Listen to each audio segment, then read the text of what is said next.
নমস্কাৰ বন্ধু বান্ধৱীসকল, আপোনালোক সকলোকে পুনৰবাৰ মোৰ চেনেললৈ স্বাগতম জনাই আজিৰ ভিডিঅ'টো আৰম্ভ কৰিবলৈ লৈছোঁ। আশা কৰিছোঁ ভিডিঅ'টো আপোনালোকে প্ৰথমৰ পৰা শেষলৈকে চাব আৰু লাইক কমেণ্ট কৰি মোক উৎসাহিত কৰিব। ৰাতিপুৱা ভাত পানী খাই গা পা ধুই আজৰি হওঁতে দেৰিয়ে হৈ গ'লগৈ। কুঁহিক এতিয়া গা ধুৱাবলৈ নিওঁ, মালিচ কৰিলোঁ। 1 ঘণ্টামানেই হ'ল মালিচ কৰা। তাইক গা ধুৱাওঁগৈ, অশান্তি পাইছে, তেলবোৰ সানি থৈছোঁ। তেন্তে দেৰি নকৰোঁ, তাইক গাটো ধুৱাই লওঁগৈ, আপোনালোকে চাই থাকিব। গা ধুৱাবলৈ লৈছোঁ কুঁহিক। তাইৰ ভয়টো বৰ বেছি। প্ৰথমে ভৰি, তাৰপিছত আঁঠু, তাৰপিছত কান্ধত এনেকৈ ক্ৰমান্বয়ে পানী ঢালি লওঁ। প্ৰথমে মূৰটো ধুৱাই ল'ম।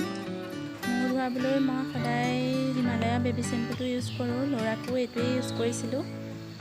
এতিয়া তাইক উবুৰিয়াই লৈছোঁ। বহুৱাই ল'লে তাইৰ মূৰটো বৰ লৰাই থাকে, ধুৱাবলৈ অসুবিধা হয়, কাণত পানী সোমাই যায় বুলি মই এনেকৈ উবুৰিয়াই লৈছোঁ। চেম্পু ঘঁহিবলৈও সুবিধা হয় এনেকৈ ল'লে।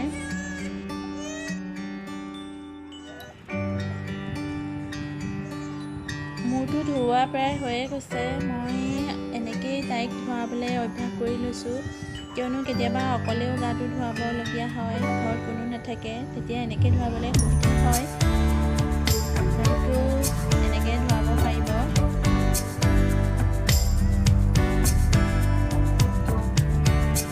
মই চাবোনো হিমালয়া চাবোনটোৱে ইউজ কৰোঁ।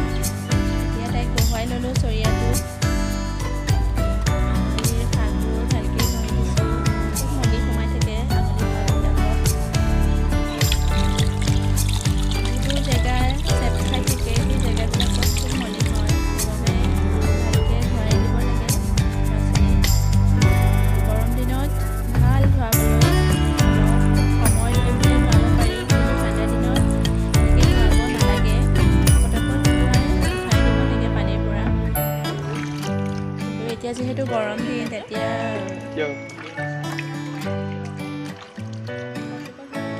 অলপ সময় লৈ পেলাই ধুৱাব পাৰি। পানীত অলপ বেছি সময় বহাই থ'লেও একো কথা নাই।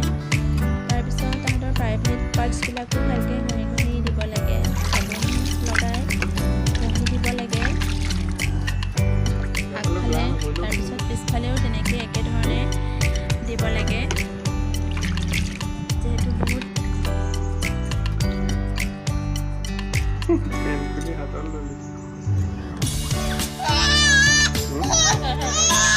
কুঁহিক গা ধোৱা ভিডিঅ'টো মই আপোনালোকৰ লগত এইবাবেই শ্বেয়াৰ কৰিলোঁ যে মই যেতিয়া নতুনকৈ মা হৈছিলোঁ তেতিয়া মই একোৱেই নাজানিছিলোঁ। ল'ৰা ছোৱালীক গা ধুৱাব নাজানিছিলোঁ, খুৱাব নাজানিছিলোঁ, মালিচ কৰিব নাজানিছিলোঁ। সেইবাবে মই ভাবিলোঁ যে নতুনকৈ যিসকল মাক হৈছে সেইসকলেও সেই একে অসুবিধাৰ সন্মুখীন হৈছে, গতিকে তেওঁলোকৰ সুবিধা হ'বৰ বাবে মই এই ভিডিঅ'টো শ্বেয়াৰ কৰিলোঁ। একেবাৰে শেষত পুনৰ পানীবোৰ পেলাই চৰিয়াটোত ধুই লৈছোঁ। তাৰপিছত চাফা পানীৰে মগেৰে মূৰৰ পৰা ভৰিলৈকে ঢালি দিছোঁ। এনেকৈ পানী ঢালোঁতে সাৱধানে ঢালিব লাগে, যাতে শিশুটিৰ কাণত পানী নোসোমায়। কুঁহিৰ যিহেতু 6 মাহ সম্পূৰ্ণ হ'ল, গতিকে তাইক ইমান দিগদাৰ নহয়, কিন্তু ইয়াতকৈ সৰু শিশু হ'লে অলপ সাৱধানে ঢালিব লাগে, নাকে কাণে যাতে পানী নোসোমায়। নাকে কাণে পানী সোমালে আকৌ চিকিৎসকৰ ওচৰলৈ যাবলগীয়া হ'ব পাৰে, সেইবাবে সাৱধানে ঢালিব লাগে। গা ধোৱা প্ৰায় হৈ গ'ল।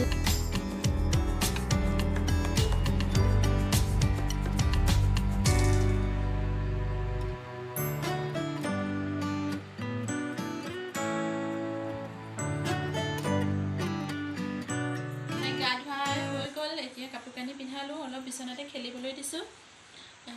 ক্ৰীম নাসানিলোঁ আৰু গৰম বাবে, যিহেতু তেল সানি মালিচ কৰি পেলাই গা ধুৱাইছোঁ।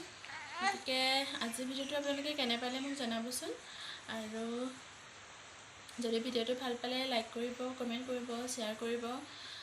আগলৈও এনেধৰণৰ ভিডিঅ' পাই থাকিবলৈ কাষতে থকা বেল আইকনটো দবাই দিব। তেনেহ'লে আজিলৈ আহোঁ, সোনকালে আকৌ লগ পাম। আহিছোঁ তেতিয়াহ'লে, বাই বাই।